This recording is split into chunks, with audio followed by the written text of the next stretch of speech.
Allahumma salli ala sayyidina Muhammad wa ashghili zalimin bizalimin wa akhrijna min bainihim salimin wa ala alihi wa sahbihi ajma'in. Mereka mengatakan 3, padahal ada yang keempat anjingnya. Mereka mengatakan 4, padahal ada yang kelima. 5, ada yang keenam. Mereka mengatakan 7, yang ke-8 adalah anjingnya. Mengapa makhluk yang hina, yang rendah ini disebutkan Allah berkali-kali dalam satu ayat, dalam satu surat?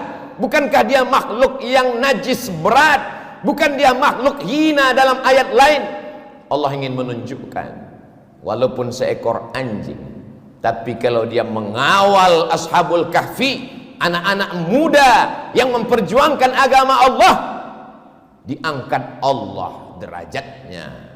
Begitulah Allah Subhanahu wa ta'ala memberikan permisalan, contoh dan perumpamaan. Pemilihan itu bukan akal manusia, bukan kata-kata Nabi Muhammad sallallahu alaihi wasallam.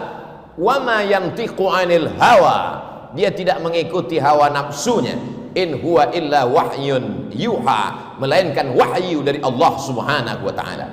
Dimanapun umat Islam sampai, maka yang pertama kalimat keluar dari mulutnya adalah Allahu Akbar, Allahu Akbar. Begitu seorang sahabat Nabi, panglima besar perang, jenderal bintang 5 bernama Amr bin As sampai ke Mesir, maka dia membangun Masjid Amr bin As. Setelah masjid dibangun, kalimat pertama yang berkumandang di Afrika Utara, negeri tertua penuh dengan peradaban, tempat Fir'aun berkuasa, hari itu kalimat yang berkumandang menggelegar di atas bumi Afrika, Allahu Akbar. Setelah nama Allah, maka nama Nabi yang paling mulia. Tidak ada alam semesta kalau tidak ada dia, tidak ada surga, tidak ada aras kalau bukan karena dia. Maka kalimat yang paling tinggi setelah Allah, asyhadu anna Muhammadan Rasulullah. Tidak ada yang lebih hebat daripada itu. Kalimat yang paling tinggi adalah seruan azan. Binatang yang paling rendah, paling hina, paling kotor, paling najis adalah anjing. Lalu bagaimana mungkin bisa tersilap dan tersalah mengumpamakan azan dengan anjing? Maka sesuatu yang tidak mungkin masuk di akal manusia. Itulah mengapa sebelum melangkah kaki kita katakan bismillah tawakkaltu 'ala Allah, la haula wala quwata illa billah. Dari bumi Lancang Kuning aku akan pergi ke bumi Pasundan. Aku akan menemui saudara-saudaraku sebangsa setanah air. Kulangkahkan kakiku atas namamu ya Allah. Yang akan kusampaikan adalah kalammu ya Allah. Yang akan kuceritakan adalah sabda Rasulmu ya Allah. Jangan sampai aku salah ucap, salah kata. Kita selalu berdoa meminta bimbingan Allah. Sampai-sampai sebelum membaca Al-Quran pun tetap dikatakan, fa idza qara'tal Qur'an, kalau kau mau baca Quran, fasta'idz billah, minta lindung kepada Allah. Supaya apa? Jangan salah faham, jangan salah pikir, jangan salah omong. Karena tidak akan mungkin terjadi menurut akal logika manusia seruan yang tinggi, yang hebat, yang gagah perkasa ketika anak manusia lahir.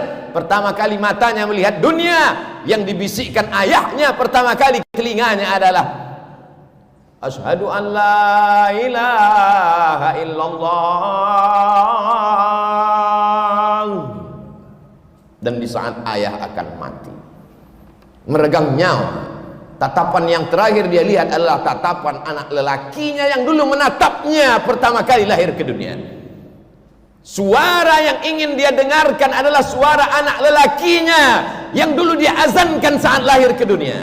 maka kalimat yang dia bisikkan ke telinga ayahnya adalah la ilaha illallah. Itulah mengapa kita rindu pada kalimat itu.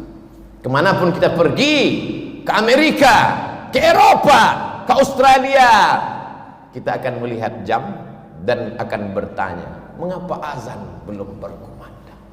Mana kalimat-kalimat itu? Sampai masanya nanti kau akan terbujur kaku di ruang ICU.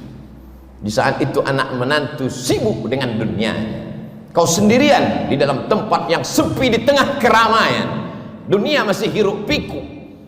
Tapi saat itu sayup-sayup suara azan berkumandang dari menara masjid, mencuri-curi masuk ke tepi jendela yang tertutup rapat.